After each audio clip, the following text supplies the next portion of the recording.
Olá pessoal, aqui é o professor Bernardo Balcerotto. Vamos falar hoje sobre neurônios e potencial de repouso. Os neurônios existem em três tipos, são de acordo com a função. Neurônios sensoriais são as fibras aferentes, ou seja, levam informações sensoriais da periferia do corpo ou de dentro do corpo para o sistema nervoso central. Os interneurônios são neurônios que fazem a interpretação dos sinais sensoriais, e os motoneurônios, ou neurônio motor, que são as fibras eferentes, ou seja, informações geradas no sistema nervoso central são levadas para a periferia do corpo. Então, os axônios terminam em órgãos efetores, como os músculos. A ativação do neurônio motor provocará a contração ou relaxamento de um músculo ou parte dele. Aqui um desenho mostrando alguns exemplos de neurônio, né? Então, o neurônio motor, aqui a parte geralmente utilizada para a recepção do sinal no neurônio sensorial, e aqui a sala de Purkinje é um tipo de interneurônio que existe no cerebelo.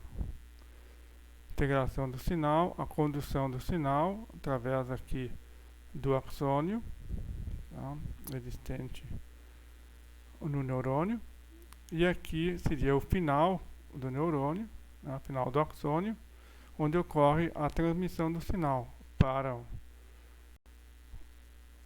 um músculo, por exemplo, um órgão efetor, ou de um neurônio para outro neurônio, como aparece aqui nesses outros. Bem, agora vamos iniciar sobre o potencial de repouso ou potencial de membrana. O que é o potencial de repouso de membrana?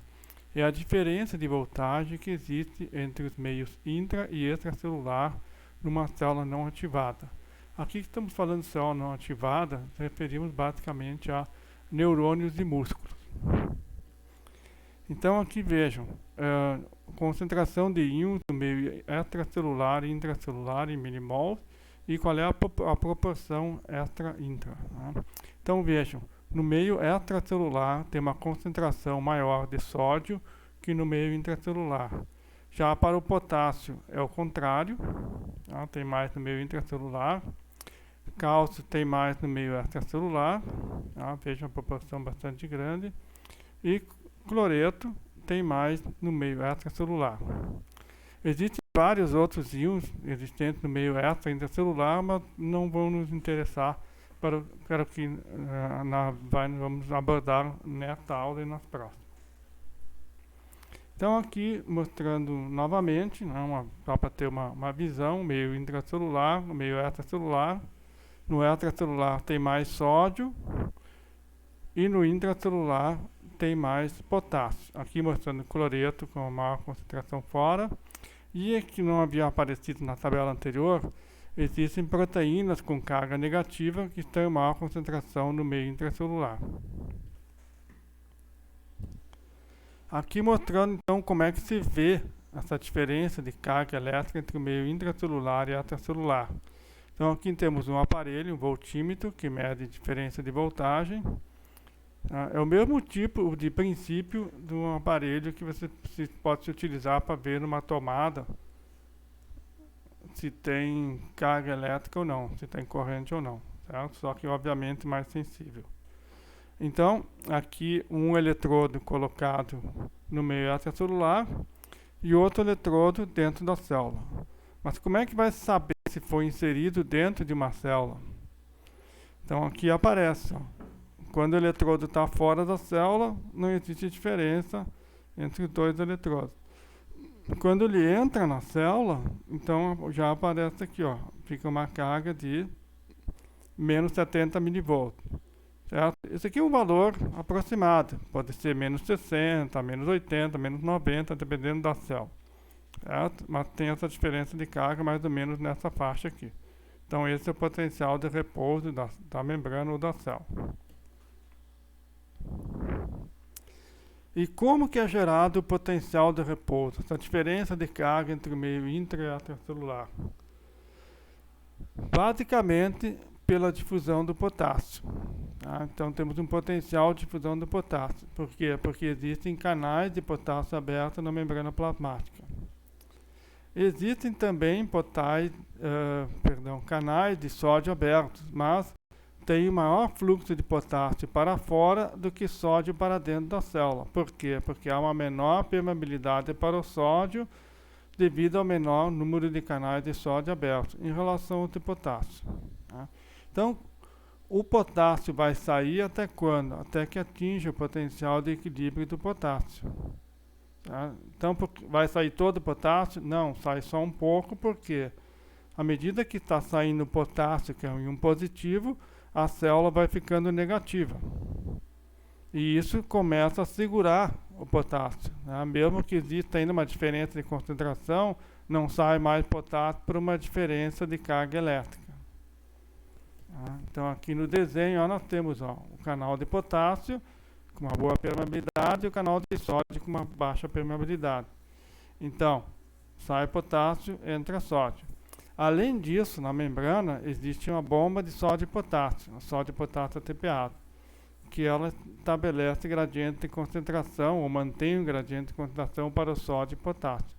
É uma bomba eletrogênica, ou seja, para cada 3 sódios que saem, entram 2 potássios. Então sai um íon positivo a mais do que está entrando. Certo? Aqui é a bomba de sódio e potássio. No próximo desenho aqui, nós encontramos a mesma coisa. Então veja, inicialmente a célula não teria diferença de carga elétrica, mas devido à saída do potássio, maior saída do que entrada de sódio, certo? Sai mais íons positivos do que entram, a célula fica negativa em relação ao meio extracelular. Vejam que a quantidade de potássio que saiu em relação ao que está dentro da célula é muito pequena, mas já é suficiente para alterar a carga elétrica. Por que não sai mais potássio? Porque existem proteínas de carga negativa aqui dentro, então como aqui fica negativo, pela diferença de carga elétrica não sai mais potássio. Tá? Mas o sódio está entrando, devagar, mas está entrando. Se fosse só isso, o que iria acontecer? O sódio iria entrando devagar, iria deixando a célula mais positiva e o potássio continuaria a sair. Ao final de algum tempo, haveria igualdade de concentrações dos dois lados. Isso não vai acontecer por quê? Porque existe a bomba de sódio e potássio aqui. Então faz o quê? Põe 3 sódios para fora e 2 potássios para dentro. Então mantém esse gradiente de concentração, potássio alto dentro e sódio alto fora, certo? Então, nós podemos dizer que a formação do potencial de repouso é basicamente pela difusão de potássio, pela saída de potássio. Mais ou menos 90% do valor é pela saída de potássio. E mais ou menos 10% devido ao funcionamento da bomba de sódio e potássio, que faz o quê? 3 sódios para fora e 2 potássios para dentro. Sai uma carga positiva a mais do que entrou. Certo? Mas a manutenção é pela bomba de sódio e potássio. Certo? Então, uma célula que não foi ativada, o neurônio ou o músculo, apresenta uma diferença de potencial entre o meio interno e o meio externo. O meio interno positivo em relação ao meio externo. Essa diferença é dada principalmente pela difusão do potássio, saída de potássio da célula, e também, em menor escala, pelo funcionamento da bomba de sódio e potássio. E a manutenção é pela bomba de sódio e potássio, que mantém, então, as concentrações de sódio e potássio estáveis e mantém, então, esse potencial de repouso.